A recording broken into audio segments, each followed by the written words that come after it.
আরে আপনাদের দোকানে দোকানে আছে মদের বোতল, আপনারা বলবেন কি কোন হুজুর? টাইগার, স্প্রিট, গিয়ার, বুলডোজার, তারপরে বিদ্যুৎ, পাওয়ার, আর কিছু আছে? হ্যাঁ, গুরু, আর কি? হ্যাঁ, না না ওইটা না। এই যে এগুলো মাশরুম, তারপরে বিয়ার, এরপরে রেড ব্লু আছে না, এগুলো সব মদ। এগুলো সব কি? এটার গায়ে লেখা আছে অ্যালকোহল, এখানে আছে অ্যালকোহল মানিয়ে মদ। এখন চায়ের দোকানে বৈশা মসজিদের ইমাম সাহেব, মসজিদের সভাপতি, সেক্রেটারি সবাই মিলে একসাথে ওনারা স্পিরিট খায়, তার মানে মদ এখন প্রকাশ্যে চলছে। রাসূলুল্লাহ বলেছেন, আমার পাশে মাওলানা সাহেবরা আছেন, ওয়াশরিবাতিল খুমর, নবীজি বলেছেন তিরমিজির বর্ণনা, কিয়ামতের আগে প্রকাশ্যে মদ পান বেড়ে যাবে। মাওলানা সাহেব কয় কয় পাওয়ার আছে নি? হুজুর কি খাবেন? চা খান? না না চা খাবো না, একটু আগে খাইছি। তো কি খাবেন? ঠান্ডা খান। পাওয়ার আছে নি রে? পাওয়ার লাগবে ওনার, পাওয়ার আছে না নাই? জোরে বলেন আছে না নাই? মদ, এগুলো কি? জোরে বলেন না কেন, এগুলো কি? এগুলোতে যারা অভ্যস্ত হয়েছেন, রাসূলুল্লাহর হাদিস বলছে তারা জান্নাতে যাবে না। নাউজুবিল্লাহ বলেন না? আমার বন্ধুগণ, নবী করিম সাল্লাল্লাহু আলাইহি ওয়াসাল্লাম বলছেন, লা ইয়াদখুলুল জান্নাতা মুদমিন খামরিন, যারা মদে অভ্যস্ত তারা জান্নাতে যাবে। সকালেও তিনি স্প্রিট খান, বিকালে তিনি টাইগার খান, তারপরে রাত্রিবেলা তিনি পাওয়ার খেয়ে ঘুমান, কাম যা করতেছেন সব মদের সাথেই চলছে, জান্নাত আপনার জন্য হারাম হয়ে গেছে। ঠিক কিনা? এখন দোকানদার বলবে, হুজুর তাইলে আমি তো খাই না। হ্যাঁ, আমি তো খাই না। গতকাল এক নেতা বলতেছে আলেমদেরকে আর মদের ব্যবসায়ীর সঙ্গে তুলনা করছে। ইসলামের গণজোয়ার দেখে কিছু কিছু লোকের মাথা খারাপ হয়ে গেছে এখন। ঠিক কিনা? 16 বছর আমাদের সঙ্গেই ছিল, কোরআনের মাহফিল আমাদের ডান বামে বসে থাকতো, আর বলতো হুজুর মিথ্যা মামলায় শেষ হয়ে গেলাম, একটু দয়া করে একটু আমাদের জন্য কিছু বললেন। আমরা যখন বলতাম আগামীর বাংলাদেশ কোরআনের বাংলাদেশ হোক, আগামীর বাংলাদেশ ইসলামের বাংলাদেশ হোক, বন্ধুরা আমাদের ডানে বামে বসে ঠিক বলে উঠে স্লোগান দিত। একই কথা এখনো বলি, এখন আমাদের বন্ধুরা আমাদেরকে ধর্ম ব্যবসায়ী বলে। খালি মুদ্রার এই পিঠটা উল্টে ওই পিঠ হইছে। ঘটনা কি? ইয়া আইয়ুহাল্লাযীনা আমানু সাল্লু আলাইহি ওয়া সাল্লিমু তাসলিমা আল্লাহুম্মা সাল্লি আলা সাইয়্যিদিনা مولانا محمد وعلى آل سيدنا مولانا محمد على سيدنا مولانا محمد وعلى آل سيدنا مولانا।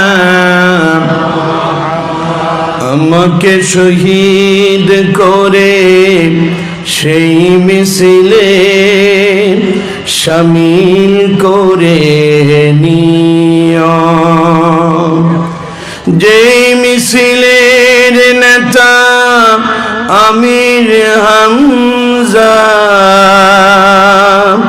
খুবাইব খাব্বাব, আল্লাহর কাছে যারা অতি প্রিয় শামিল করে নিও। আল্লাহুম্মা সাল্লি আলা সাইয়্যিদিনা مولانا محمد وعلى آل سيدنا مولانا محمد بلغ العلا بكماله كشف الدجى بجماله حسنت جميع خصاله صلوا عليه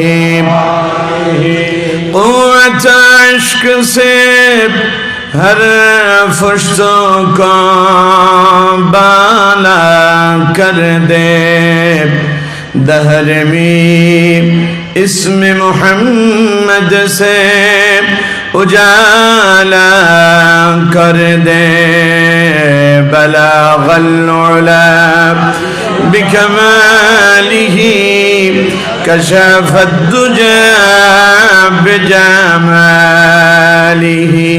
حسنت جميع خصاله صلوا عليه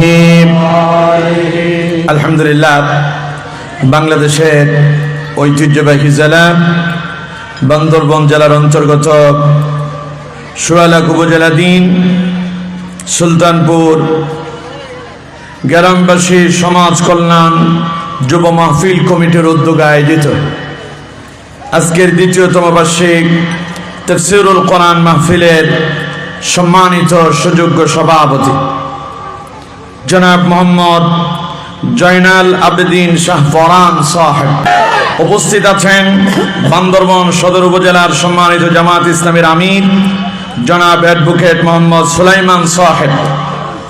আমরা তার জন্য দোয়া করি, আল্লাহ তাআলা তাকে দীর্ঘ নেক হায়াত দারাজ করুন। আমরা পড়ি আমিন।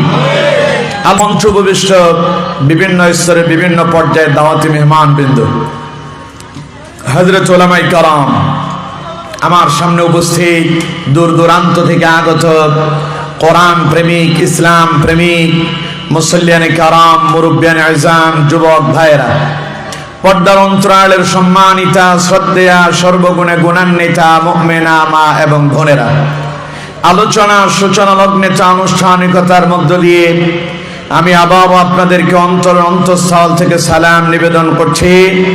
আসসালামু আলাইকুম ওয়া রাহমাতুল্লাহি ওয়া বারাকাতুহু।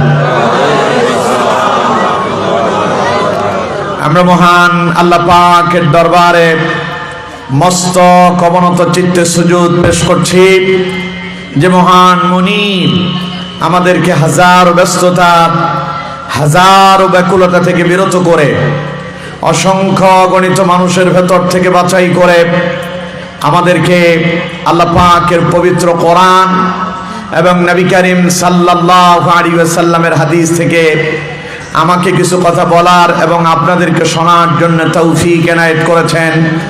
এই জন্য মহান মুনিবের প্রতি অন্তঃস্থল থেকে সুজুদ এবং শুকর গুজার হচ্ছি। সকলে চিৎকার মেরে মুহাব্বতের সাথে পড়ছে আলহামদুলিল্লাহ।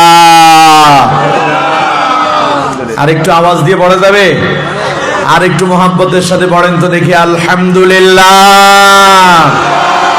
পড়েন রব্বানা লাকাল হামদ হামদান কাসীরান তাইয়িবান মুবারাকান ফীহি ইয়া রাব্বি লাকাল হামদু কামা ইয়ানবাগি লিজালালি ওয়াজহিকা ওয়া আযীমি সুলতানিক। পড়ুন আলহামদুলিল্লাহ। আমরা আমাদের মনিবের শেখানো ভাষায় তার প্রশংসা আদায় করে নিয়েছি। সম্মানিত বন্ধুগণ, প্রিয় ভাই সাহেব, আজকের এই মাহফিল হওয়াতে আপনারা খুশি না বেজার? কম না বেশি? আপনারা খুশি হইলে অনেকে খুশি হইতে পারে নাই, কারণ 16 বছর অনেকে কোরআনের মাহফিলের বিরোধিতা করেছিল, ওরা টিকতে পারে না। এখন নতুন করে আবার কিছু কোরআন বিরোধী এখন ষড়যন্ত্রকারীও আমাদের দেশে এসে পড়েছে, ঠিক কিনা? এরাও এখন কোরআনের বিরোধিতা করতে শুরু করেছে। ওরা কোরআনের মাহফিলগুলোকে বন্ধ করে দিতে চায় আমার বন্ধুগণ। সুতরাং অনেকের মনে কষ্ট মাহফিলের কথা শুনলে, ঠিক কিনা? আল্লাহ এদেরকে হেদায়েত দেন, পড়েন আমিন। হেদায়েত যদি কপালে না থাকে আল্লাহর ফয়সালা আল্লাহ করেন, আমিন কয় না কে? পড়েন আমিন। আল্লাহর যে ফয়সালা করে এটা আমাদের কিছু করার আছে? আল্লাহ উত্তম ফয়সালা করেন, পড়েন আমিন। অত্যন্ত গুরুত্বপূর্ণ একটি সূরা, সূরা মায়দা থেকে আজকে আলোচনা শুনবো ইনশাআল্লাহ। আসুন বিতাড়িত শয়তানের ওয়াসওয়াসা থেকে যা ফানা আছে পরম করুণাময় আল্লাহ পাকের নামে শুরু করি। যারা পারেন আমার সঙ্গে ঠোঁটে ঠোঁট মিলায়া পড়েন। আউযু বিল্লাহি মিনাশ শাইতানির রাজীম। বিসমিল্লাহির রাহমানির রাহিম। ইয়া আইয়ুহাল্লাযীনা আমানু ইন্নামাল খামরু ওয়াল মাইসিরু ওয়াল আনসাবু ওয়াল আজলাম والأزلام رجس من عمل الشيطان فاجتنبوه لعلكم تفلحون إنما يريد الشيطان أن يوقع بينكم العداوة والبغضاء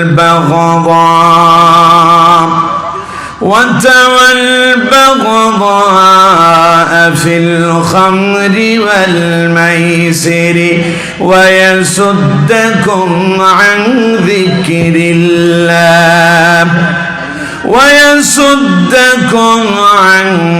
ذكر الله وعن الصلاة فهل أنتم منتهون صدق الله العظيم।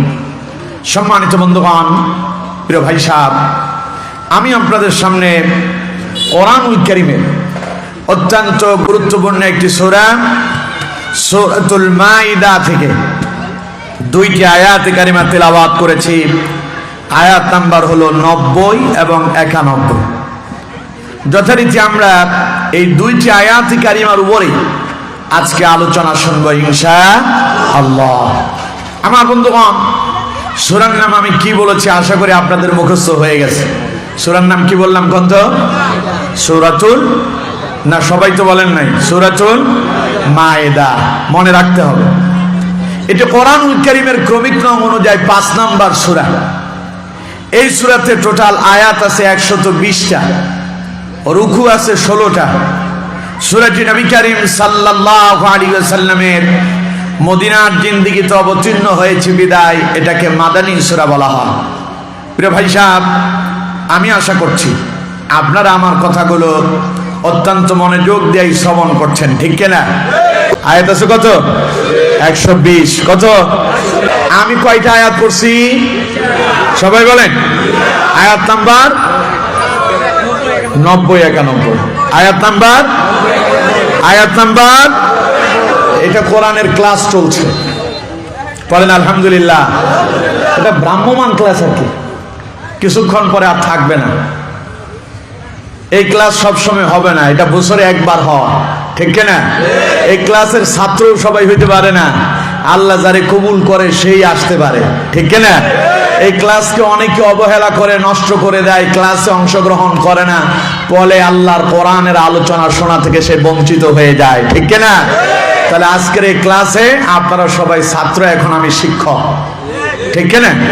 একটু আগে যখন আমিরে জামাত আলোচনা করেছিলেন তখন আমি ছিলাম ছাত্র, উনি ছিলেন শিক্ষক, বুঝতে পেরেছেন?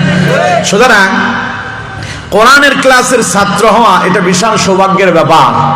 এটা আল্লাহ তাআলা কারো চেহারা দেখে দেন না। যদি আল্লাহ তাআলা কোরআনের ক্লাসের ছাত্র যদি আল্লাহ বাছাই করে সুন্দর সুন্দর চেহারার মানুষদেরকে কবুল করতেন, তাহলে বেলালের মতো কালো মানুষ হেদায়েত পেত না। সুবহানাল্লাহ বলেন না? অথচ আমার বন্ধুগণ, নবীজির কাছের মানুষ, আপন মানুষ, নবীজির চাচা আবু তালেব রাসূলুল্লাহর এত কাছে থাকার পরেও বিশ্ব নবীর ক্লাসের ছাত্র হতে পারলেন না। নবীজিকে এত ভালোবেসেছেন কিন্তু নবীর অনুসারী হতে পারলেন না। আর অন্যদিকে কালো বেলাল, হাবশী গোলাম, চেহারাতে এত কালো, মুখের ঠোঁটগুলো মোটা সোটা লালা বেয়ে বেয়ে পড়তো। এমন একজন কালো মানুষকে আল্লাহ তাআলা খালি পছন্দই করেন নাই, আল্লাহ তাআলা বিশ্ব নবীর মসজিদে নববীর মুয়াজ্জিন পর্যন্ত বানায়া দিলেন। বলেন সুবহানাল্লাহ। এমন ভাবে আল্লাহ তাআলা নির্বাচিত করলেন দুনিয়া এবং আখিরাতের জন্য। বেলালের মর্যাদা আল্লাহ বহু গুণে বাড়ায়া দিয়েছেন। সুবহানাল্লাহ। সুতরাং আমার বন্ধুগণ, কোরআনের মাহফিলের ক্লাসের ছাত্র সবাই হতে পারে। আমরা যারা হয়েছি, আমাদেরকে যিনি কবুল করেছেন তিনি কে? পড়েন আলহামদুলিল্লাহ। আমার বন্ধুগণ, তাহলে আমি যেই সূরা থেকে তিলাওয়াত করলাম, সূরার নাম মাইদা। এতে আয়াত আছে 120টা, রুকু আছে 16টা। এই সূরাটি নবী করিম সাল্লাল্লাহু আলাইহি ওয়াসাল্লামের মদিনার জিন্দেগিতে অবতীর্ণ হয়েছে বিদায় এটাকে মাদানী সূরা বলা হয়। আমি এই সূরা থেকে 2টা আয়াতে কারিমা তিলাওয়াত করেছি। আয়াত নাম্বার হলো 90 এবং 91। যথারীতি আমরা এই 2টি আয়াতে কারিমার উপরে আলোচনা শুনব। তার আগে এই 2টি আয়াতে কারিমা নাজিল হওয়ার প্রেক্ষাপট জানব। কোরআনুল কারীমে টোটাল আয়াত আছে কত গ্রন্থ? 6666। আর সূরা আছে কত? 114। পারা কতটা? আপনারা মুসলমান না? জানেন না নিজের ধর্মীয় কিতাব সম্পর্কে? আরে পড়তে পারেন না তা ভিন্ন কথা, কিন্তু নিজের কিতাব সম্পর্কে তো ধারণা থাকা লাগবে। এটা আয়াত আছে 6666, সূরা 114, এতে পারা আছে 30। মনে থাকবে? আমার বন্ধুগণ, এই কোরআনুল কারীমের 6666 আয়াতে এমন কোন একটি আয়াত কি এমন আছে যে আল্লাহ এটা খামোখা নাজিল করছেন? আছে। প্রত্যেকটি আয়াত এবং প্রত্যেকটি সূরা নাজিল হওয়ার পেছনে একটা কারণ আছে। কোরআনের ভাষায় এটাকে বলা হয় শানে নজুল, বাংলাতে বলে প্রেক্ষাপট। আমার বন্ধুগণ, যেই 2টি আয়াতে কারিমা আমি আপনাদের সামনে তিলাওয়াত করলাম, এই 2টি আয়াতে কারিমা তিলাওয়াত করেছি যে 2টি, ওগুলো নাজিলের পেছনে একটা শানে নজুল আছে। প্রথমে আমরা শানে নজুলটা শুনি। তাফসীর ইবনে কাসিরের ভেতরে এসেছে, হযরতে সাদ রাদিয়াল্লাহু তাআলা আনহু বলছেন, এই আয়াতগুলো নাজিল হয়েছিল তখন যখন মদ এখনো চূড়ান্তভাবে হারাম হয়নি। চূড়ান্তভাবে মদ হারাম করা হয়েছে এই 2টা আয়াত নাজিল করে। সুবহানাল্লাহ। হযরতে সাদ রাদিয়াল্লাহু তাআলা আনহু বলছেন, মদিনার একজন আনসারী সাহাবী আমাদেরকে তার বাড়িতে দাওয়াত দিলেন।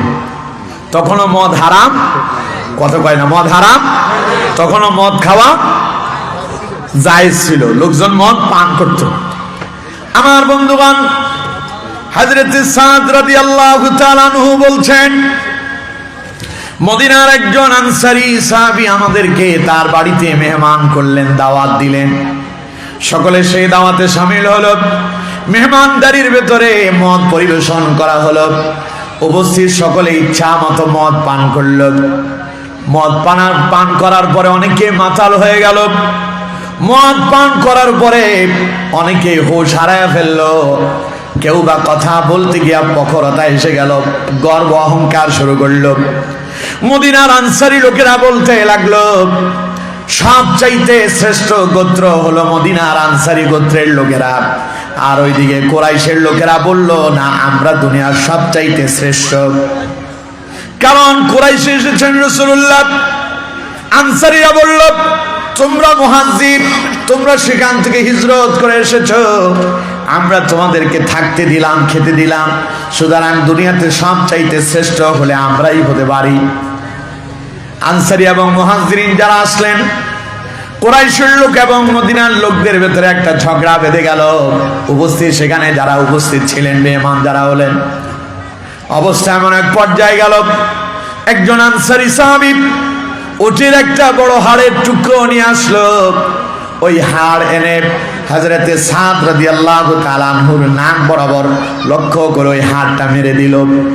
হাড় এসে হযরতে সাদ রাদিয়াল্লাহু তাআলা আনহুর নাকের উপরে পড়ল, নাকের হাড় ভেঙে গেল।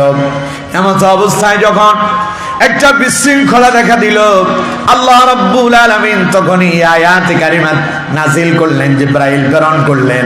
আল্লাহ পাক বললেন, যাও জিবরাইল আমার নবীকে শোনায়া দাও, ইয়া আইয়ুহাল্লাযীনা আমানু ইন্নামাল খামরু ওয়াল মাইসিরু ওয়াল আনসাবু ওয়াল আজলাম والأنصاب والأزلام رجس من عمل الشيطان فاجتنبوه لعلكم تفلحون পড়েন আল্লাহু আকবার। আল্লাহু আকবার যে বলছেন জোর হয়েছে, এখন আর কথা পায় না। আল্লাহু আকবার যে আপনারা বলছেন জোর হয়েছে, এতগুলো মানুষ আল্লাহু আকবার বললে ময়দান প্রকম্পিত হওয়ার কথা, ঠিক কিনা?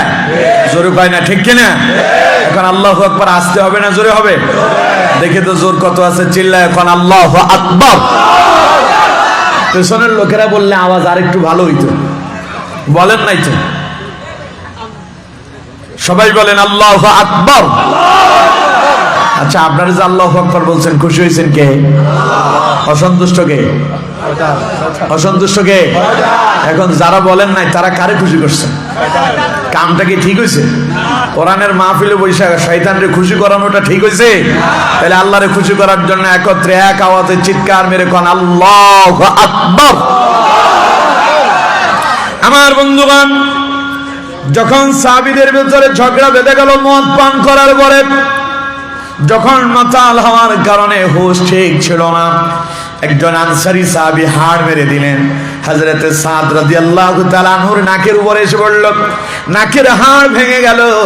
আল্লাহ জিবরাইল পাঠায়া দিলেন, যাও জিবরাইল আমার বন্ধু মুহাম্মদ সাল্লাল্লাহু আলাইহি সাল্লামের কাছে চলে যাও, আমার নবীকে শোনায়া দাও, তিনি যেন মুমিনদেরকে জানায়া দেন, ইয়া আইয়ুহাল্লাযীনা আমানু। আল্লাহ পাক বলছেন, নবী আপনি মুমিনদেরকে বলেন, হে ঈমানদারেরা, হে বিশ্বাসীরা, হে মুমিনেরা, ইন্নামাল খামরু ওয়াল মাইসিরু ওয়াল আনসাবু ওয়াল আজলামু রিজসুম মিন আমালিশ শাইতান। নবী আপনি শোনায়া দেন, চারটা জিনিস, এটা কোনো মানুষের কাজ না।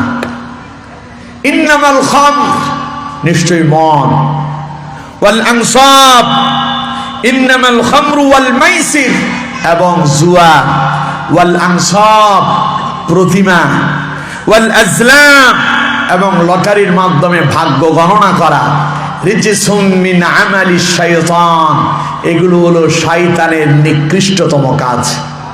নাউজুবিল্লাহ বলেন। কি কি গন্ধ? এক নাম্বার মদ, এক নাম্বার কি? দুই নাম্বার জুয়া, দুই নাম্বার কি? তিন নাম্বার প্রতিমা, ওই যে মূর্তি যা আমাদের দেশে রাস্তায় রাস্তায় বিভিন্ন চত্বরে চত্বরে বিগত 16 বছর যাবৎ প্রতিষ্ঠা করার জন্য চেষ্টা করা হয়েছিল, ঠিক কিনা? এটা কি মূর্তি, এগুলো কি মূর্তি। এই তিন নাম্বার। ওয়াল আজলাম, এবং লটারির মাধ্যমে ভাগ্য গণনা করা, রিজসুম মিন আমালিশ শাইতান। আল্লাহ পাক বললেন এই চারটা হলো শয়তানের নিকৃষ্টতম কাজ। ফাজতানিবুহু, সুতরাং তোমরা পরিপূর্ণভাবে এর থেকে বিরত থাকো। লাআল্লাকুম তুফলিহুন, তাহলে তোমরা সফল কাম হবে। পড়েন সুবহানাল্লাহ, আরো জোরে কোন সুবহানাল্লাহ। তাহলে আয়াতের শেষের দিকে তাকালে দেখা যায় আল্লাহ বলছেন ফাজতানিবুহু, পরিপূর্ণভাবে বিরত থাকো। তার মানে বোঝা যায় আগে পরিপূর্ণভাবে বিরত ছিল। কথা বলেন, ছিল। এর আগেও এই মদ নিষিদ্ধের ব্যাপারে আরো 2বার আয়াত নাজিল হয়েছে। যার কারণে এবার এটাকে একদম চূড়ান্তভাবে নিষিদ্ধ করা হয়েছে। এজন্য এবার বলা হলো একদম চূড়ান্ত নিষিদ্ধ, এটা থেকে একেবারে বিরত হয়ে যাও। আগের দুইবারের ঘটনা আপনাদেরকে শোনায়। তাফসীর ইবনে কাসিরের ভেতরে এসেছে, হযরত আবু হুরায়রা রাদিয়াল্লাহু তাআলা আনহু বলছেন, মদকে আল্লাহ তাআলা 3 ধাপে নিষিদ্ধ করেছেন। কয় ধাপে? সবাই বলতে হবে কয় ধাপে? 3 ধাপে। প্রথমবার যখন বিশ্বনবী মক্কা থেকে হিজরত করে মদিনায় এলেন, মদিনায় এসে তিনি দেখতে পেলেন মদিনার লোকেরা মদ তৈরি করতেছে এবং মদ পান করতেছে। পাশাপাশি তারা জুয়া খেলে সেখান থেকে উপার্জিত সম্পদগুলোকে তারা নিজেদের পরিবারের কাজে ব্যয় করতেছে। রাসূলুল্লাহ যখন এলো, মদিনার লোকেরা রাসূলুল্লাহকে প্রশ্ন করলেন, ইয়া রাসূলুল্লাহ সাল্লাল্লাহু আলাইহি সাল্লাম, হুজুর মদ জুয়া সম্পর্কে আমাদেরকে একটু বলেন, মদ জুয়াটা আসলে কি? তখন প্রথমবার মদ নিষিদ্ধের আয়াত নাজিল হচ্ছে। আল্লাহ তাআলা বলছেন, ইয়াসআলুনাকা আনিল খামরি ওয়াল মাইসির কুল ফীহিমা ইসমুন কাবীরুন ওয়া মানাফিউ লিন-নাস ওয়া ইসমুহুমা আকবারু মিন নাফইহিমা। কার কথা? চিল্লায় বলেন কার কথা? আল্লাহ পাক বলছেন, ইয়াসআলুনাকা আনিল খামরি ওয়াল মাইসির, হে নবী, লোকেরা আপনাকে মদ জুয়া সম্পর্কে জিজ্ঞাসা করে, আপনি তাদেরকে বলে দেন, কুল ফীহিমা ইসমুন কাবীর, এই দুইটা জিনিসের ভিতরে মারাত্মক পাপ রয়েছে। ওয়া মানাফিউ লিন-নাস, তবে হ্যাঁ এতে কিছু উপকারও আছে। ওয়াইসমুহুমা আকবারু মিন নাফিহিমা, আল্লাহ পাক বললেন তবে উপকারের চাইতে ক্ষতির মাত্রাটাই বেশি। তার মানে প্রথম ধাপে তারা জিজ্ঞাসা করলো মদ জুয়া সম্পর্কে, আল্লাহ পাক বললেন কুল ফীহিমা ইসমুন কাবীর, এটা মহা পাপ আছে এটাতে, তবে ওয়া মানাফিউ লিন-নাস, কিছু কিছু মানুষের উপকারও আছে। ওয়াইসমুহুমা আকবারু মিন নাফিহিমা, তবে উপকারের চাইতে ক্ষতিটাই বেশি। তখন কিছু কিছু সাহাবী চিন্তা করলেন, যেহেতু মদের ভেতরে কোনো উপকার নাই এবং উপকারের চাইতে ক্ষতিটাই বেশি, সুতরাং এটা থেকে আমরা বিরত থাকি। কিছু সংখ্যক লোক মদ জুয়া থেকে ফিরে আসলো, কিন্তু অধিকাংশ এখনো ফিরে আসলো না, কারণ আল্লাহ তো মদ জুয়াকে নিষিদ্ধ করেন নাই। আল্লাহ বলছেন এটাতে পাপ আছে, তবে কিছু উপকারও আছে, কিন্তু উপকারের চাইতে ক্ষতিটাই বেশি। যেহেতু কিছু ক্ষতিও আছে উপকারও আছে, তাহলে আমরা এটা চালায়া যাই। কিছু কিছু লোক এখনো মদের সাথে সম্পৃক্ত, জুয়ার সাথে সম্পর্ক আছে। এমত অবস্থায় আমার বন্ধুগণ, দীর্ঘ সময় অতিবাহিত হয়ে গেল। আরেকজন সাহাবী তার বাড়িতে কিছু সাহাবীদেরকে দাওয়াত দিলেন। দ্বিতীয়বার যখন মদ হারাম হচ্ছে, নিষিদ্ধ হচ্ছে, দ্বিতীয় দফে যখন নিষিদ্ধ হলো, তার আগে একজন সাহাবী তার বাড়িতে অন্য সাহাবীদেরকে দাওয়াত দিলেন। সাহাবীরা এলো, খাবারের পরে আমার দেশে যেমন বিভিন্ন কোমল পানি দেওয়া হয়, যেমন স্প্রাইট, 7 আপ, আরো কত কি হাবিজাবি আছে না নাই? জোরে বলেন আছে না নাই? এগুলো সবগুলাই ইসরায়েলের পণ্য, এগুলাই বেশি চলে। হ্যাঁ, কথা কয় না, ঠিক কিনা? তবে ইদানিং আমাদের বাংলাদেশে একটা পণ্য বাংলাদেশের এই বাজারে ব্যাপক হারে মানুষের মাঝে আস্থার জায়গা তৈরি করে নিয়েছে, ঠিক কিনা? ওটার নাম কি? না না, মজু। কোনটা? মজু সবচাইতে ভালো মার্কেট পাইছে। এটা আমাদের দেশীয় পণ্য। ওই ইসরায়েলের পণ্য বয়কট করেন যারা আমাদের এখান থেকে আমরা কিনে খাই, এখানকার পয়সা তাদের পকেটে যায়, তা দিয়া সেই ফিলিস্তিনে আমাদের মুসলিম ভাই বোনদের উপরে তারা সেখানে গোলা বারুদ নিক্ষেপ করতেছে আর আমাদের ভাইদেরকে হত্যা করছে। আমরা তাদেরকে সহযোগিতা কি করব? কথা বলেন, করব? ইসরায়েলি সকল প্রকারের পণ্য আমরা বর্জন করব। পারবো তো ইনশাআল্লাহ? সবাই বলেন পারবো তো ইনশাআল্লাহ? যে ইসরায়েল আমাদের ভাইদেরকে নির্মমভাবে হত্যা করছে, ছোট্ট ছোট্ট শিশুদেরকে দেখলে কলিজা মানায় না, চোখ দিয়া পানি গড়ায় গড়ায় পড়ে। আপনি সেই ইসরায়েলের সেই পণ্য কিনলেন, আপনার ভাইকে হত্যার জন্য সহযোগিতা করলেন। আর অন্যদিকে মজু কোম্পানি একটা সিস্টেম করছে ফিলিস্তিনের মুসলমানদের সহায়তার জন্য এখান থেকে 1% তারা সেখানে দেবে। সুতরাং আপনারা বাংলাদেশে ওই পণ্য গ্রহণ করেন, ইসরায়েলি পণ্য বয়কট করেন। পারবেন তো ইনশাআল্লাহ? আল্লাহ আমাদেরকে কবুল করেন, পড়েন আমিন। তো খাবার শেষে আমার দেশে এরকম কোমল পানীয় দেওয়া হয়। তৎকালীন সময় দেওয়া হতো মদ। আমার বন্ধুগণ, সাহাবায়ে কেরাম বাড়িতে মেহমান হলেন, খাওয়া দাওয়া শেষ হওয়ার পরে মদ পরিবেশন হলো, সকলে মদ পান করলেন। ইতিমধ্যে নামাজের আজান হয়ে গেল, নামাজের সময় হয়ে গেল, এখন নামাজ আদায় করতে হবে। একজন সাহাবীকে সামনে ইমামতির জন্য দাঁড় করিয়ে দেওয়া হলো, পেছনে অন্য অন্য সাহাবীরা ইক্তেদা করলেন। যিনি সামনে দাঁড়ায় নামাজের ইমামতি করতেছেন তিনি কোরআনুল কারীমের সূরা ফাতিহা শেষ করে সূরা কাফিরুন তিলাওয়াত শুরু করলেন। কিন্তু সূরা কাফিরুন তিলাওয়াত করতে গিয়া প্রত্যেকটা আয়াতের শুরুতে লা শব্দ বাদ দিয়ে পড়তে লাগলেন। কুল ইয়া আইয়ুহাল কাফিরুন আ'বুদু মা তা'বুদুন। বলেন নাউযুবিল্লাহ। আয়াতটা কি আ'বুদু মা তা'বুদুন না লা আ'বুদু মা তা'বুদুন? লা আ'বুদু মা তা'বুদুন, যার অর্থ হচ্ছে আমি তার ইবাদত করি না, তোমরা যার ইবাদত করো।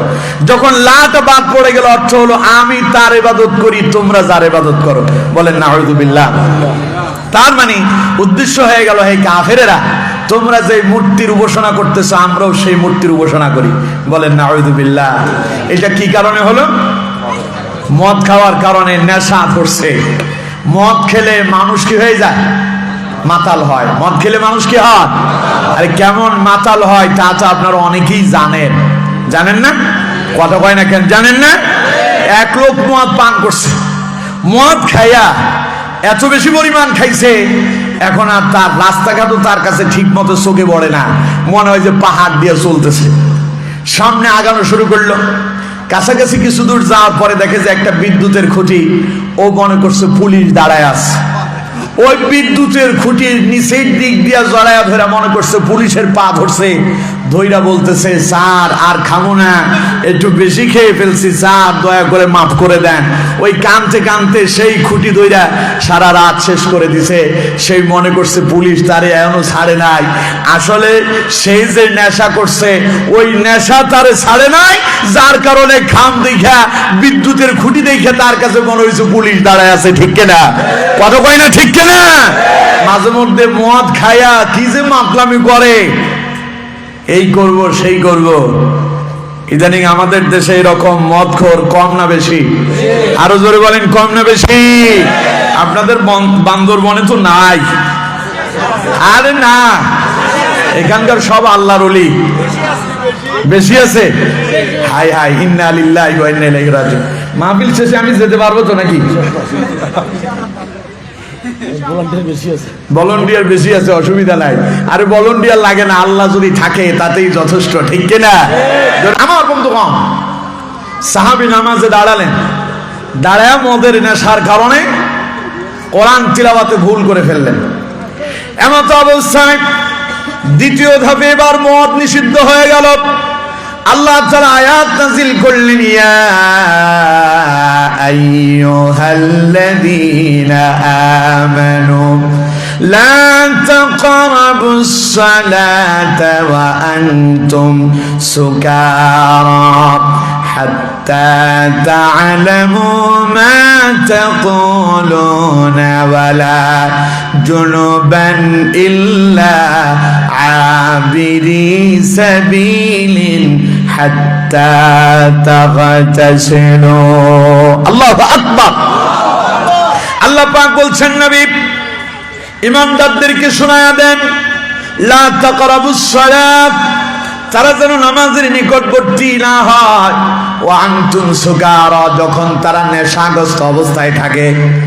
অর্থাৎ মদ পান করার পরে যখন নেশা এসে যায়, হাত্তা তা'লামু মা তাকুলুন, ততক্ষণ পর্যন্ত তারা যেন নামাজের নিকটে না হয়, যতক্ষণ পর্যন্ত তারা কি বলতেছে নিজেই বুঝতে না পারে, অতক্ষণ পর্যন্ত তারা যেন নামাজের নিকটে না যায়। নিষিদ্ধ করলেন কে? তার মানে নেশাগ্রস্ত অবস্থায় নামাজ পড়া কথা কয় না, নেশাগ্রস্ত অবস্থায় নামাজ পড়া।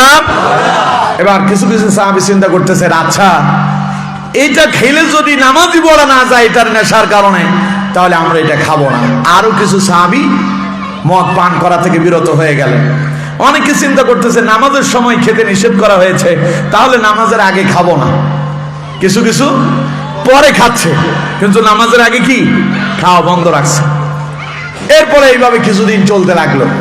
শেষ যখন ওই যে মদিনার আনসারী সাহাবী দাওয়াত দিলেন, সেই দাওয়াতে গিয়া মদ পান করার পরে তাদের ভেতর অহংকার কাজ করতেছিল। কেউ বলতেছে আমরা মদিনার আনসারীরাই শ্রেষ্ঠ, ওইদিকে কোরাইশের লোকেরা বলতেছে আমরাই শ্রেষ্ঠ। মারপিট বেঁধে গেল। শেষ পর্যন্ত একজন হাড় মেরে দিল। হাড় এসে হযরতে সাদ রাদিয়াল্লাহু তাআলা নাকের উপরে পড়ছে, নাক ফেটে গেল, নাকের হাড্ডি ভেঙে গেল। এমত অবস্থায় আল্লাহ বলছেন না, যেটার কারণে মানুষের ভেতরে ঝগড়া ফাসাদ আর মারামারি হয়, ইসলাম সেটাকে কখনো অ্যাকসেপ্ট করে না। এবার চূড়ান্ত ভাবে আল্লাহ তাআলা মদকে হারাম ঘোষণা করলেন। পড়েন সুবহানাল্লাহ। তৃতীয় ধাপে এবার আয়াত নাযিল হয়ে গেল। আল্লাহ পাক বলছেন, ইয়া আইয়ুহাল্লাযীনা আমানু ইন্নামাল খামরু ওয়াল মাইসিরু ওয়াল আনসাবু ওয়াল আজলামু রিজসুম মিন আমালিশ শাইতান ফাজতানিবুহু লাআল্লাকুম তুফলিহুন। আল্লাহু আকবার। মনে হয় আপনারা ভুলে গেছেন আল্লাহু আকবার কি আস্তে বলার কথা না জোরে বলার কথা? আপনারা যে বলছেন জোর হয়েছে, এখন আর কথা কয় না। ভাত খাই নাই না? ভাত খান নাই? হ্যাঁ, কথা কয় না। ভাত খান নাই? অনেকেই খাইছে, অনেকেই খান নাই না? আচ্ছা, খান নাই কারা কারা দেখে হাত তোলেন। বেশি না তো, সংখ্যায় খুব কম। কত? সর্বোচ্চ 8-10 জন হবে। বাকিরা সবাই খাইয়া লোড হয়ে গেছে, অতিরিক্ত খাইছে। ঠিক কিনা? না 16 বছর ধরে তো তাকবীর দিতে পারেন না, এই জন্য মনে হয় অলসতা কাজ করতেছে। হ্যাঁ, 16 বছর তো এই তাকবীরের কত বিরোধিতা ছিল। ঠিক কিনা? এই দেশের জালেমেরা নারে তাকবীর আল্লাহু আকবারের স্লোগানকে জঙ্গিবাদের স্লোগান বলেছিল। এই দেশের জালেমেরা নারে তাকবীর আল্লাহু আকবারকে দলীয় স্লোগান বলেছিল। এই দেশের জালেমেরা নারে তাকবীর আল্লাহু আকবারকে ধর্মীয় উস্কানিমূলক স্লোগান বলেছিল। ঠিক কিনা? হাজারো মাহফিলে স্লোগান দেওয়ার কারণে মাহফিল বন্ধ করে দেওয়া হয়েছিল। ঠিক কিনা? এখন আর ওই জালেমেরা নয়, যারা আল্লাহর তাকবীরের আওয়াজ নিভিয়ে দিতে চেয়েছিল, আজ আল্লাহই তাদেরকে নিভিয়ে দিয়েছে। ঠিক কিনা? সুতরাং ওই জালেমদেরকে যে আল্লাহ নিভিয়ে দিলেন, ওই আল্লাহর নামের তাকবীরের আওয়াজ আস্তে হবে না জোরে হবে? চিল্লায়ে বলেন আল্লাহু আকবার। আর জোর আছে?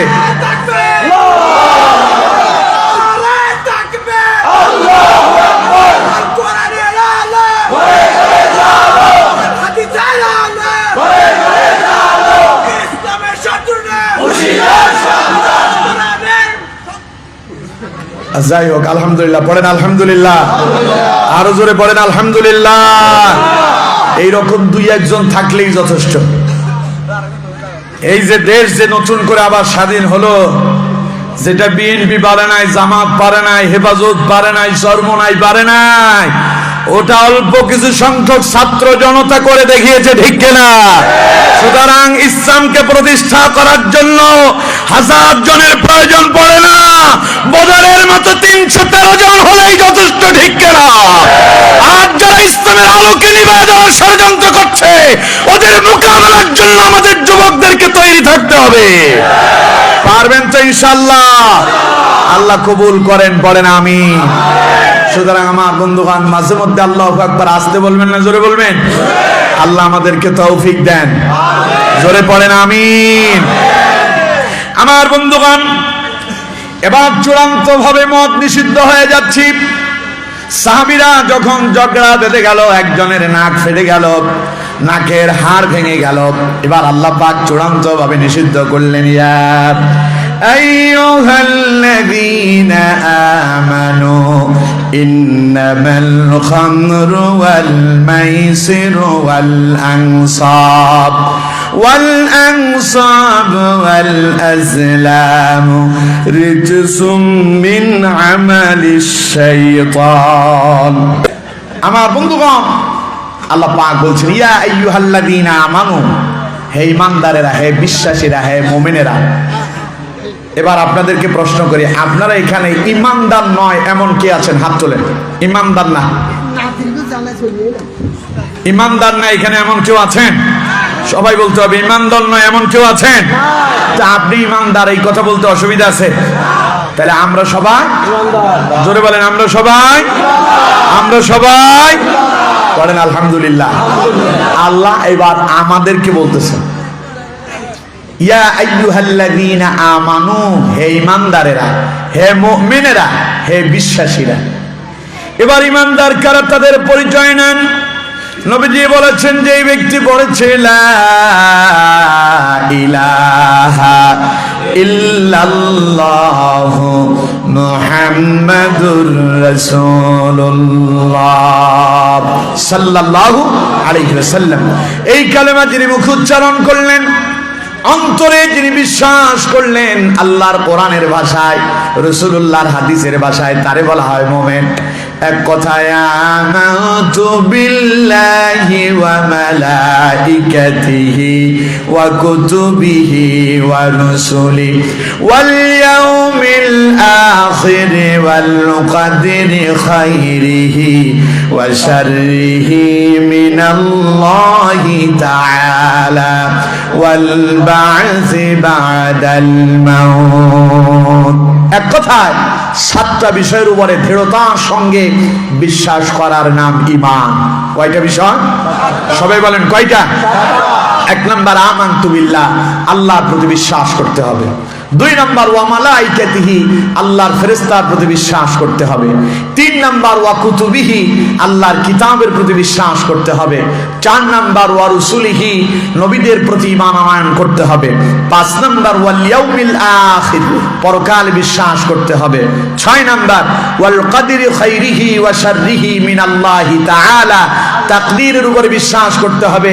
ভালো এবং মন্দ জীবনে যা ঘটে সব আমাদের ভাগ্যের লিখন, ঠিক কিনা? আর সাত নাম্বার ওয়াল বা'সি বা'দাল মাউত, একদিন আমরা মরে যাব, পুনরায় আবার যিনি আমাদেরকে জিন্দা করবেন তিনি কে? আরো জোরে বলেন কে? এই সাতটা বিষয়ের উপরে দৃঢ়তার সঙ্গে বিশ্বাস করার নাম ঈমান। কি গন্ধ? এই সাতটা বিষয়ের উপরে আপনাদের সবার বিশ্বাস আছে তো? এবার আল্লাহ আপনাদেরকে বলছেন, হে ঈমানদারেরা, ইয়া আইয়ুহাল্লাযীনা আমানু, হে ঈমানদারেরা, হে মুমিনেরা, হে বিশ্বাসীরা। ইন্নামাল খামরু ওয়াল মাইসিরু ওয়াল আনসাবু ওয়াল আজলাম, নিশ্চয়ই মদ, জুয়া এবং প্রতিমা মূর্তি এবং লটারির মাধ্যমে ভাগ্য গণনা করা রিজসুম মিন আমালিশ শাইতান, এগুলো খালি শয়তানের কাজ নয়, রিজসুন, এগুলো শয়তানের নিকৃষ্টতম কাজ। তাইলে যারা মদ জুয়ার সঙ্গে সম্পৃক্ত, এগুলো কি খালি শয়তান না শয়তানের চাইতেও খারাপ? সবাই বলেন, এগুলো কি খালি শয়তান না শয়তানের চাইতেও খারাপ? কথা আমার না আল্লাহ? শয়তানও এত নিকৃষ্ট কাজ করে না। আল্লাহ কয় এটা শয়তানের ভেতরে নিকৃষ্ট যারা, তারা করে কাজ। সুতরাং আমার বন্ধুগণ, আজ তো আমাদের দেশে মদখোর নাই, আছে? মদখোর খালি আছে যে তা নয়, গত স্বৈরাচারেরা এই দেশে মদের লাইসেন্স দিয়েছিল, ঠিক কিনা? জোরে বলেন ঠিক কিনা? ওরা বলেছে 21 বছর বয়স যদি হয়, ও যদি মদ খাওয়ার পারমিশন চায়, প্রকাশ্যে সেই মদ পান করবে, তার লাইসেন্স দেওয়া হবে। আর কোন এলাকায় যদি এই রকম মদখোর 100 জন লাইসেন্সধারী থাকে, ওই এলাকায় মদের বার বসার অনুমতি দেওয়া হবে। নাউজুবিল্লাহ বলেন না? এটা করলো কারা? সরকার। কে করলো? সরকার। জোরে বলেন কে? ওই সরকার চেয়েছিল ইসলামটারে নিভায় দেওয়ার জন্য। ওরা মদের বার বসানোর জন্য মদ পান করার জন্য তারা লাইসেন্স দিচ্ছে, আর অন্যদিকে কোরআনের মাহফিলগুলোকে তারা 140% জারি করে বন্ধ করে দিয়েছিল, ঠিক কিনা? কোরআনের হক কথা বলার কারণে আলেমদেরকে ধরে ধরে জেলখানায় বন্দী করেছিল। আপনারা কথাটা একটু আস্তে বললেন, ঠিকঠাক আরো আস্তে কোন, ঠিক কিনা? আল্লামা সাইদি কি চুরি করছিল, জেনা করছিল? তিনি কি রাজাকার ছিলেন? তাহলে তারা যে মিথ্যা মামলা দিয়া জেলখানায় বন্দী করা হয়েছিল, তাদের উদ্দেশ্য কি ছিল জানেন? ওদের মূল উদ্দেশ্য ইসলামকে নিভায়া দেওয়া, ঠিক কিনা?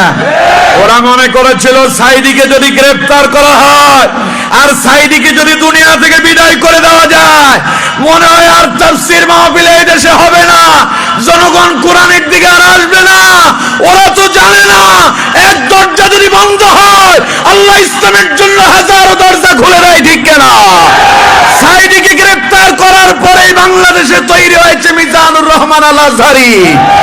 আল্লামা সাইদির পেরেড ময়দানে 15 লক্ষ মানুষ হয়েছিল ইতিপূর্বে, আর এখন আমাদের মিজানুর রহমান আজহারী কথা কয় 25 লক্ষ মানুষ হয়, ঠিক কিনা? ইসলামের গণজোয়ার তারা বন্ধ করতে পারে? আরো জোরে বলেন, পারে? ওরা ইসলামকে নিভায় দিতে চেয়েছিল, ইসলাম কি নিভে গেল না আলোকিত হলো? আরো জোরে বলেন, নিভলো না আলোকিত হলো? ওরা মদের বার বসাতে চাইলো, আর এমন এক সময় আসলো এখন প্রতি পাড়া মহল্লায় কোরআনের মাহফিল চলে, ঠিক কিনা? সুতরাং ইসলাম ছিল, ইসলাম আছে, ইসলামই থাকবে, ইসলাম নিভায় দেওয়ার ক্ষমতা কারো নাই। যারা নিভায়া দিতে চায় তারাই নিভে যাবে, ঠিক কিনা? আরো জোরে বলেন, ঠিক কিনা? এই জন্য আমি মাঝে মধ্যে গানে গানে বলি আর কি, বাংলাদেশের সব মানুষের নাম বদলাতে পারে, বইয়ের পাতায় স্বাধীনতা সংগ্রাম বদলাতে পারে, বঙ্গোপসাগরের সব পানি যেতে পারে শুকিয়ে, গোটা রাজধানী গিলে নিতে পারে বুড়ি গঙ্গার ঢেউ, সুন্দরবন কেটে হতে পারে ইটের বাটারে লাকড়ি, শিল্পপতিরা দেউলিয়া হয়ে খুঁজতে পারেন চাকরি, চোর গুন্ডারা পেয়ে যেতে পারে মন্ত্রীর মর্যাদা, আইনের ফাঁকে কালো টাকা সব হয়ে যেতে পারে সাদা। অনেকেই বলে এই দেশে নাকি হুজুকে জাতির দেশ, দফায় দফায় বদলায় এর রং ঢং পরিবেশ, তাই বলে তো ইসলাম এদেশে হুজুকে হবে না শেষ, হুজুকে হবে না শেষ। ইসলাম এ মাটির পরতে পরতে জনপদে ঘরে ঘরে, ইসলাম এ জাতির 90% মানুষের অন্তরে, ইসলাম নিয়ে কেউ চিনিমিনি খেলে এমন শক্তি নেই, আর কিছু থাক না থাক এদেশে ইসলাম থাকবে, সবকিছু বদলে যাক এদেশে ইসলাম থাকবে। ন্যাশনাল স্টেডিয়াম হতে পারে তাজিংডং এর সিঙ্গে, ন্যাশনাল বাগ দোয়েল বদলে হতে পারে কবু ফিঙ্গে, ন্যাশনাল পার্ক করা যেতে পারে কেন্দ্রীয় কারাগারকে, সেন্ট্রাল জেল হতে পারে ফ্যান্টাসি কিংডম পার্কে, আইন পাশ করে মাসের আড়ত হতে পারে সংসদটাও, যখন তখন যে কোনো পক্ষে যেতে পারে জনমতটাও, নীতির অভাবে রাজনীতি সব হয়ে যেতে পারে বন্ধ, মিটে যেতে পারে রাজাকার আর মুক্তি যোদ্ধা দ্বন্দ্ব, রাষ্ট্র চাইলে সময়ের কাটা হতে পারে আগে পেছো, ঠিক না? স্মরণ আছে আপনাদের বিজেপি ওই হত্যাকাণ্ডের পরে, ফিলখানা হত্যাকাণ্ডের পরে গড়ির কাটা 1 ঘন্টা আগে দেওয়া হয়েছিল, স্মরণ আছে আপনাদের? রাষ্ট্র চাইলে সময়ের কাটা হতে পারে আগে পিছু, সম্ভাবনার স্বদেশে আমার হতে পারে সব কিছু, তবে শুধু ইসলাম চির উন্নত রবে, কখনো হবে না নিচু, কখনো হবে না নিচু। ইসলাম এ মাটির পরতে পরতে জনপদে ঘরে ঘরে, ইসলাম এ জাতির 90% মানুষের অন্তরে, ইসলাম নিয়ে কেউ চিনিমিনি খেলে এমন শক্তি নেই, আর কিছু থাক না থাক এদেশে ইসলাম থাকবে, সবকিছু বদলে যাক এদেশে ইসলাম থাকবে, ইসলাম আছে, ইসলাম ছিল, ইসলাম থাকবে, আর কিছু থাক না থাক এদেশে। বিশ্বাস হয়? বিশ্বাস হয়? বিশ্বাস না হওয়ার কি আছে? 16 বছর যারা ইসলামকে নিভায় দিতে চাইছিল ওরা নাই, ইসলাম ঠিকই আছে। কথা বল না কেন? ওরা প্রথমে ইসলামী আন্দোলনের নিবন্ধন বাতিল করেছিল। অপরাধ কি ছিল? ওদের সংবিধানে লেখা সকল ক্ষমতার উৎস জনগণ, আর আল্লাহর কোরআনে লেখা সকল ক্ষমতার একচ্ছত্র মালিক কে? আল্লাহ বলছেন আল্লাহু আলা কুল্লি শাইইন কাদির। ওই ইসলামী আন্দোলনের নিবন্ধনে লেখা ছিল সকল ক্ষমতার মালিক আল্লাহ, আর সংবিধানে হলো জনগণ। এই শুধুমাত্র একটা মাত্র সংজ্ঞা থাকার কারণে ইসলামী আন্দোলনের নিবন্ধনকে তারা বাতিল করে দিয়েছিল। এখানেই শেষ নয়, কয়েক বছর পরে ওদের প্রতীক তথা মার্কাটারেও বাতিল করছে, কারণ ওটা নাকি বিচার বিভাগের প্রতীক, এই জন্য ওই দাড়ি পাল্লাও নিষিদ্ধ হয়ে গেছিল, ঠিক কিনা? শেষ পর্যন্ত এখানেও থেমে থাকে নাই। 16 বছর ওই ইসলামী আন্দোলনের উপরে নির্যাতনের স্টিম রোলার চালাতে চালাতে ইসলামী আন্দোলনের প্রথম সারির নেতাদের বিরুদ্ধে মিথ্যা মামলা দিয়া জেলখানায় বন্দী করে মিথ্যা নাটক সাজিয়ে ফাঁসির কাস্তে ঝুলিয়ে দুনিয়া থেকে বিদায় করেছিল, ঠিক কিনা? এখানেই ক্ষান্ত হয় নাই। যাওয়ার 3 দিন আগে ইসলামী আন্দোলনকে তারা নিষিদ্ধ করেছিল, ওরা নিষিদ্ধ করে পালিয়েছে। ইসলামী আন্দোলন আজ গোটা বাংলাদেশে মানুষের মাঝে গণজোয়ার নিয়ে এসেছে, ঠিক কিনা? সুতরাং ইসলাম ছিল, ইসলাম আছে, ইসলাম থাকবে ইনশাআল্লাহ। আরো জোরে বলেন ইনশাআল্লাহ। ওরা মদের বার বসাতে চাইলো, পারে নাই, ঠিক কিনা? ইসলামকে তারা নিষিদ্ধ করতে চাইলো, কিন্তু ইসলাম নিষিদ্ধ হয়, নিষিদ্ধ করে এখন নিজেরাই নিষিদ্ধ। এখন ওদের নামই মানুষ নিতে চায় না, ওদের নাম শুনলেই মানুষ থুতু নিক্ষেপ করে, ঠিক কিনা? লোকজন বলে, উনি কয় আমি খুব কাছাকাছি আছি, শর্ট করে ঢুকে যাব। লোকজন কয় পট করে ধরে জায়গা মতো তোমাকে টানায়া দেওয়া হবে, ঠিক কিনা? সুতরাং মানুষের কাছে ঘৃণিত হয়েছে ওই ফেরাউন নমরুদের মতো। আমার মনে হয় এখন যদি কারো যদি মেয়ে হয়, আর যদি তার মেয়ের নাম যদি বলা হয় মেয়ের নামটা হাসিনা রাখো, আমার মনে হয় রাখবে না। ওবায়দুল কাদের রাখো, রাখবে না, ঠিক কিনা? কতক্ষণ না কেন রাখবে? পলক রাখবে, আরো কতগুলো আছে না, ইনু রাখবে, কারণ এগুলো এখন ঘৃণিত হয়ে গেছে, ঠিক কিনা? জোরে বলেন ঠিক কিনা? কিন্তু নামের অর্থ ভালো ছিল, কর্ম খারাপ হওয়ার কারণে এদের নাম পর্যন্ত মানুষের কাছে অপছন্দনীয় হয়েছে, ঠিক কিনা? ফেরাউন নমরুদের নাম আপনার ছেলের নামে রাখবেন? কতক্ষণ না কেন রাখবেন? আপনারে 1 লাখ টাকা দেওয়া হবে, আপনার ছেলের নাম ফেরাউন রাখেন, নমরুদ রাখেন। ওনার তো একখান ছেলে হয়েছিল, উনি খুব গর্ব করে মিডিয়ার সামনে এসে কয় আমার একটা ছেলে হয়েছিল। একজন আমারে জিজ্ঞাসা করছে, শুনছি তোমার নাকি একটা ছেলে হয়েছে? কয় হ্যাঁ হয়েছে। তো কয় যে ছেলের কি নাম রাখছো? কয় আমি বলছি ওর নাম রাখছি জয়। ও তো এক নমরুদ পয়দা হওয়া। খুব খুশি হয়েছে, ওনার ছেলের নমরুদ কইছে। নমরুদ কি ভালো মানুষের নাম? কতক্ষণ না কেন, নমরুদ কি ভালো মানুষের নাম? নমরুদ তো ওই ব্যক্তি যারে আল্লাহ আসমান থেকে গজব দিয়া একটা ল্যাংড়া মশা দিয়া দুনিয়া থেকে বিদায় করছে, ঠিক কিনা? এজন্য নমরুদের পরিবারকে আল্লাহ এই দেশ থেকে বিতাড়িত করেছে, ওদের পায়ের তলায় মাটিও ছিল না, ঠিক কিনা? এজন্য মনে রাখতে হবে, ইসলামকে যারা নিভায় দিতে চায় নমরুদ আর ফেরাউনের মতো তারাই নিভে যায়। আর ইসলামের পক্ষে যারা থাকে ওদেরকে নিভায় দিতে চাইলো মুহাম্মদ সাল্লাল্লাহু আলাইহি সাল্লামের ইসলামের মতো তারা আরো ব্যাপক আকারে আলোকিত হতে থাকে, ঠিক কিনা? এই জন্য আমার বন্ধুগণ, ওরা চেয়েছিল মদের বার বসাবে, এই দেশের জনগণকে মদখোর বানাবে, ঠিক কিনা? কিন্তু আমার বন্ধুগণ, ইসলামী আন্দোলনের কর্মীরা এরপরে থেমে থাকেনি, আলেমরা থেমে থাকেনি। জনতার মাঝে কোরআনের হকের দাওয়াত দেওয়ার কারণে বহু জাতির বিরুদ্ধে সোচ্চার ভূমিকা পালন করেছিল, ঠিক কিনা? পড়েন আলহামদুলিল্লাহ। সুতরাং আমার বন্ধুগণ, এই দেশে মদের যে আসর বসানোর চেষ্টা করা হয়েছিল, বা এখনো যে মদের কারবার চলে, গত কয়েকদিন আগে গেল বর্ষবরণ, নতুন বছরকে স্বাগত জানাচ্ছে, হ্যাপি নিউ ইয়ার, ঠিক না? এই নিউ ইয়ার বরণ করার জন্য আপনাদের বান্দরবন থেকে তো ছেলেপেলেরা কক্সবাজার যায় নাই, হ্যাঁ? তো নতুন বছরের বরণ করার জন্য কক্সবাজার যাওয়া লাগবে কে? সেখানে কি, সেখানে মদের আসর বসে না, সেখানে গানের আয়োজন হয়, মনে রাখতে হবে যেগুলো সেখানে চলে এগুলো কিয়ামতের আলামত চলছে, ঠিক কিনা? নবী করিম সাল্লাল্লাহু আলাইহি ওয়াসাল্লাম বলছেন ওয়াশুরিবাতিল খুমুর, কিয়ামতের আগে মদ ব্যাপক আকারে মানুষের মাঝে ছড়িয়ে পড়বে, মদখোর বেড়ে যাবে, প্রকাশ্যে মদ পান করা হবে। এখন আপনাদের দেশে মনে হয় প্রকাশ্যে মদ পান হয় না, হয় না, কিন্তু আগেরটাই চলছে।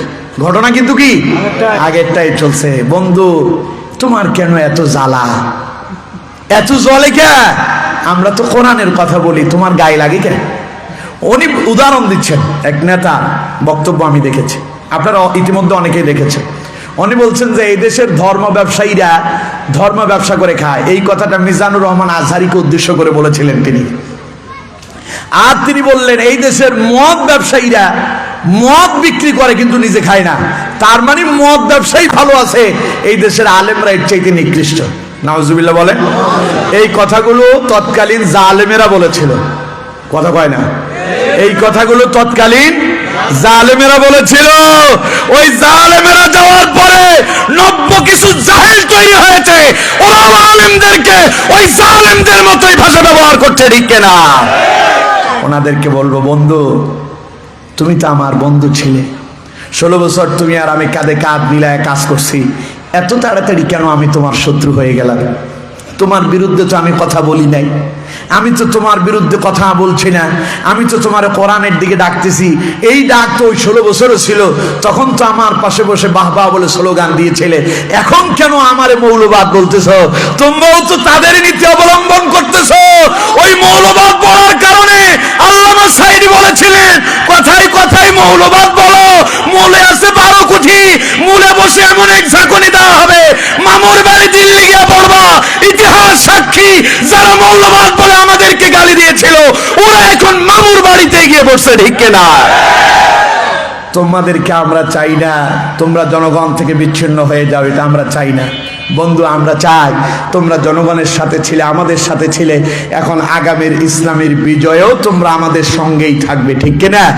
জনগণ থেকে বিচ্ছিন্ন হয়ে যেও না, আউল ফাউল কথা বইলা জনগণ থেকে বিচ্ছিন্ন হয়ে যেও না। এমন অবস্থা হবে ওরা তো পালানোর সময় পাইছে, হয়তো তোমরা পথও খুঁজে পাবা না, ঠিক কিনা?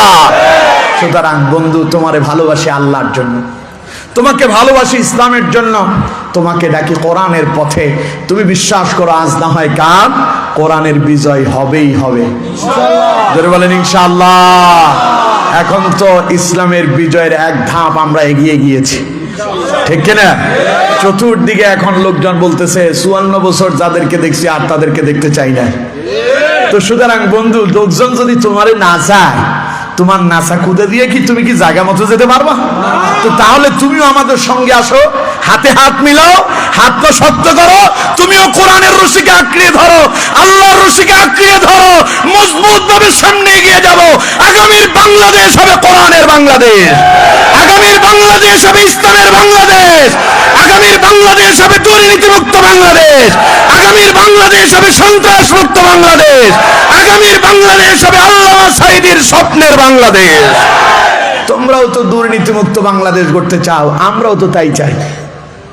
তাহলে তো চাওয়াতে কারো কোনো ভেদাভেদ নাই, চাওয়া তো এক।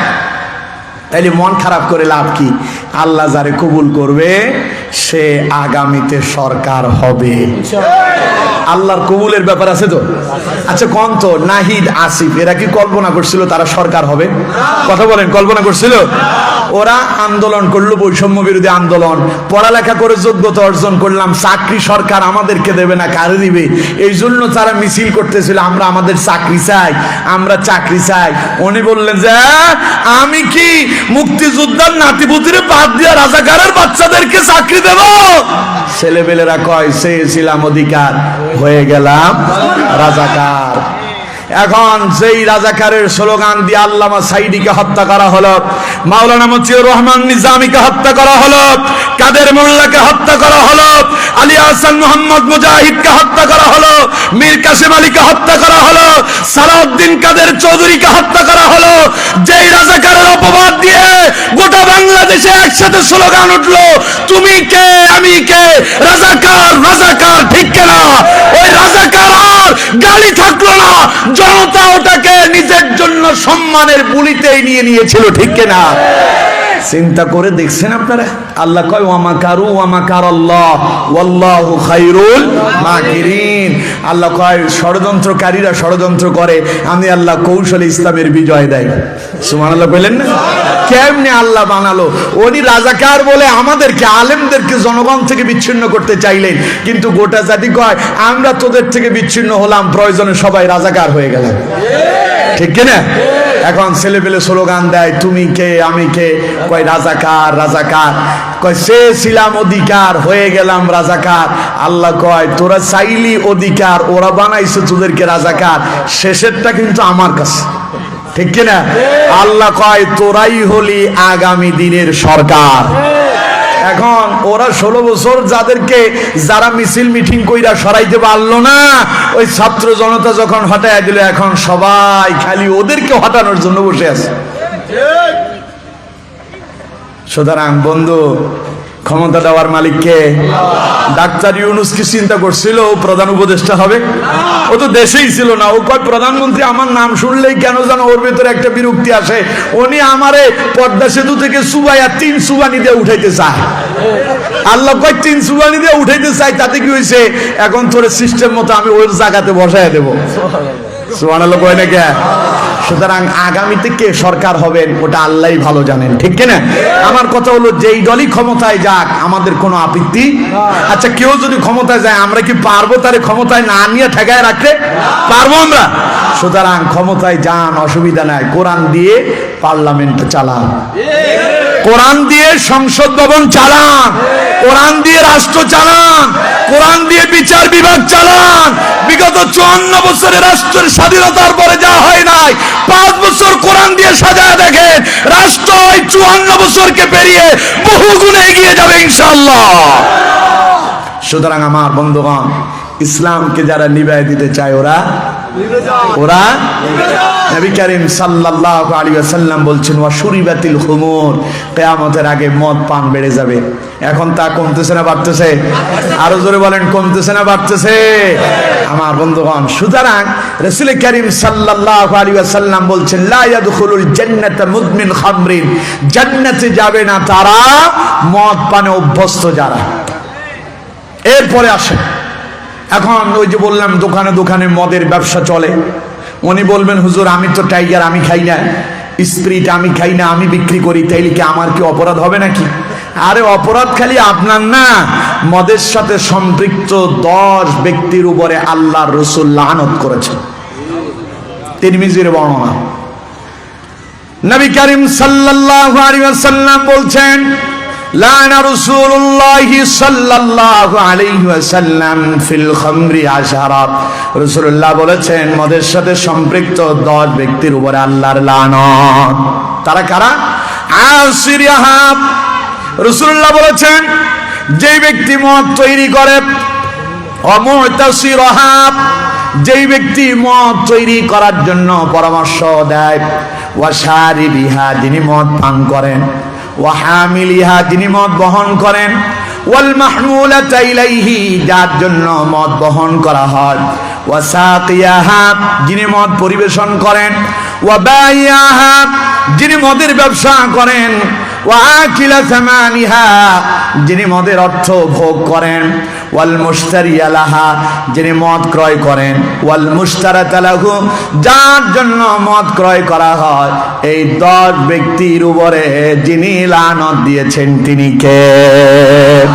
নবীজি বলেছেন এই 10 ব্যক্তির উপর আল্লাহর লানত। আপনি যদি বলেন হুজুর আমি তো মদ খাই না, আমি মদ বানাই, রাসূলুল্লাহ বলেছেন আসিরাহা, যিনি মদ তৈরি করেন তার উপর আল্লাহর লানত। ওয়ামুতাসিরাহা, যিনি মদ তৈরি করার পরামর্শ দেন তার উপরে আল্লাহর লানত। ওয়াশারিবিহা, যিনি মদ খায় তার উপরে তো লানত আছেই। ওয়াহামিলাহা, যিনি মদ বহন করেন, আপনি আপনার গাড়িতে করে নিয়ে গেছেন আর কি, আপনি কোন আমি কি খাই, টাকা একটু বেশি পাই, এই জন্য সিস্টেম মতো বান্দরবনের ওই যে পাহাড়িয়া পথ দিয়ে আমি আইনা দেয়, আছে না নাই? জোরে বলেন আছে না নাই? রাসূলুল্লাহ বলেছেন যিনি মদ বহন করেন, ওয়াল মাহমুলাতা ইলাইহি, যার জন্য বহন করা হয়েছে, উনি বলবেন আমিও খাই না, ওনার জন্য যে নিয়ে আসা হলো, দুইজনের উপরে আল্লাহর লানত। ওয়াসাকিয়াহা, যিনি মদ পরিবেশন করেন, পরিবেশন বুঝেন, বিভিন্ন হোটেল রেস্তোরাঁতে চাকরি করে, বড় বড় হোটেল, নামি দামি হোটেলগুলোতে মদের এই রকম বিশাল বিশাল কারবার চলে। ওনারা ওই গেস্ট যারা হয়, মেহমানদেরকে মদ পরিবেশন করে দেন, নিজে খান না কিন্তু পরিবেশন করেন। যিনি পরিবেশন করেন তার উপরে যিনি লানত দেন তিনি কে? কথা পাই না, তিনি কে? ওয়াবাইয়াহা, ওই যে দোকানদার যিনি বলেন হুজুর আমি তো মদ খাই না, আল্লাহ রাসূল কোন যিনি মদের ব্যবসা করেন তার উপরে আল্লাহর লানত। ওয়া আকিলা সামানিহা, ওয়া আকিলা সামানিহা, নবী করিম সাল্লাল্লাহু আলাইহি ওয়াসাল্লাম বলছেন যিনি মদের ব্যবসাও করে না কিন্তু মদ বিক্রি করছে, কইরা পয়সা কড়ি জমাইছে, এই পয়সাগুলো ছেলেমেয়েরা খায়। রাসূলুল্লাহ বলেছেন ওয়া আকিলা সামানিহা, যারা মদের অর্থ ভোগ করে তাদের উপরে আল্লাহর লানত। আপনি ব্যবসা করে জানিয়ে আসছেন, ওইটা ছেলে মেয়েরা খাওয়াইছেন, তাদের উপরে আল্লাহর লানত পড়তেছে। নাউজুবিল্লাহ বলেন না। ওয়াল মুশতারি লাহা, যিনি মদ ক্রয় করেন, ওয়াল মুশতারাতু লাহু, যার জন্য মদ ক্রয় করা হয়, এই 10 ব্যক্তির উপরে যিনি লানত দিয়েছেন তিনি কে? আরো জোরে বলেন কে? এবার আসুন, আপনি বলবেন হুজুর আমি তো মদ খাই না, আমি গাঁজা খাই, আছে না এরকম? আমি তো মদ খাই না, আমি ইয়াবা খাই। নবী করিম সাল্লাল্লাহু আলাইহি ওয়াসাল্লাম বলছেন নেশা জাতীয় প্রত্যেক দ্রব্যই হারাম। নেশা জাতীয় প্রত্যেক দ্রব্য কি? আর নেশা জাতীয় প্রত্যেক দ্রব্যই মদ। এখন ইয়াবা খাইলে নেশা আছে না নাই? জোরে বলেন আছে না নাই? গাজাতে নেশা আছে না নাই?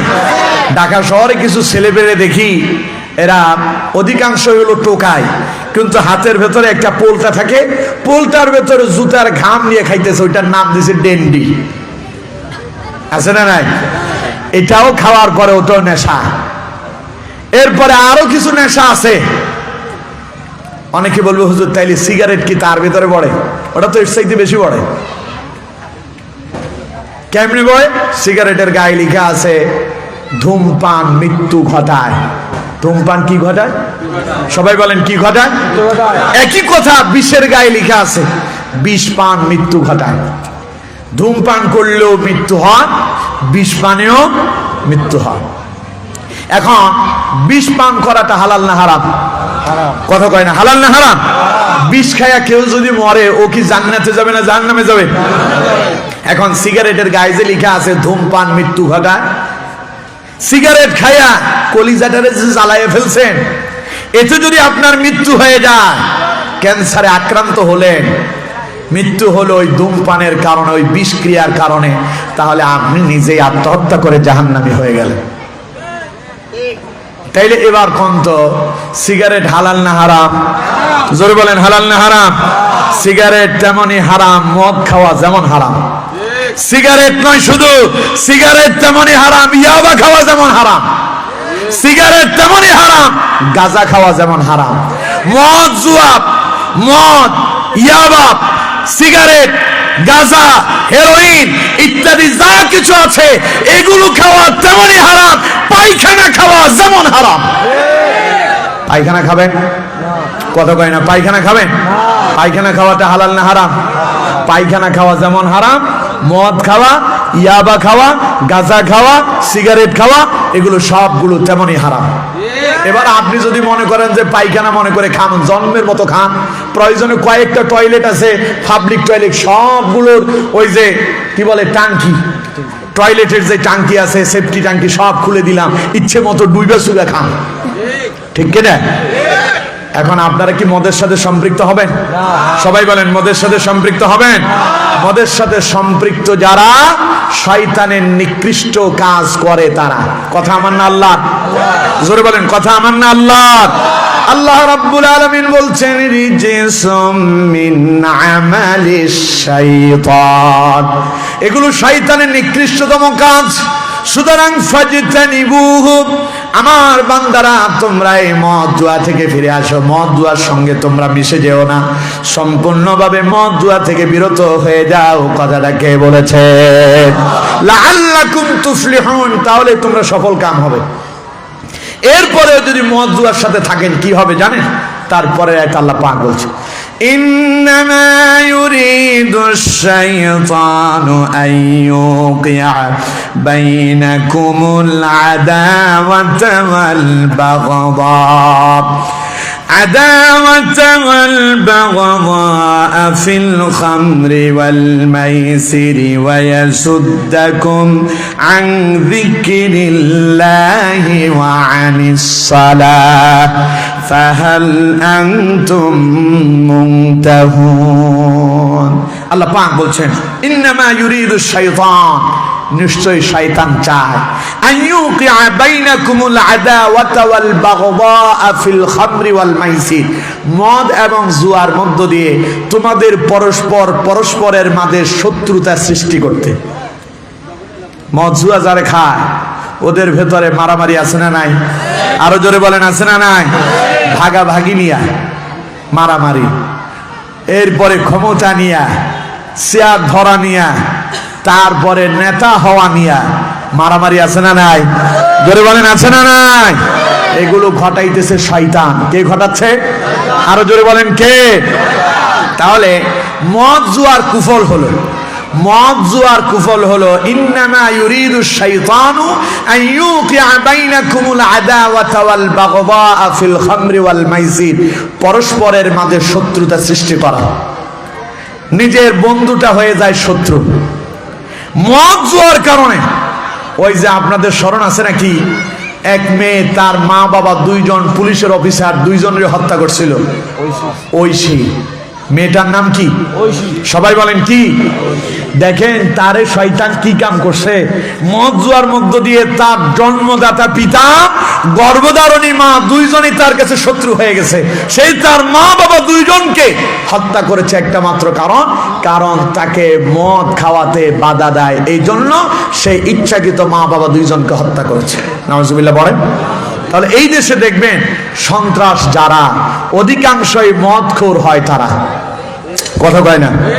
যারা সন্ত্রাসী করে, মানুষ হত্যা করে, চাঁদাবাজি করে, টেন্ডারবাজি করে, গুন্ডামি করে, মাস্তানি করে, এগুলো অসংখ্য অগণিত সবগুলাই হলো সব মদখোর। কথা কয় না? ঠিক কিনা? আমার কথা যদি বেঠিক হয় তাইলে চুপ থাকবেন, আর যদি ঠিক হয় চিল্লায়া বলবেন আমার কথা ঠিক না বেঠিক।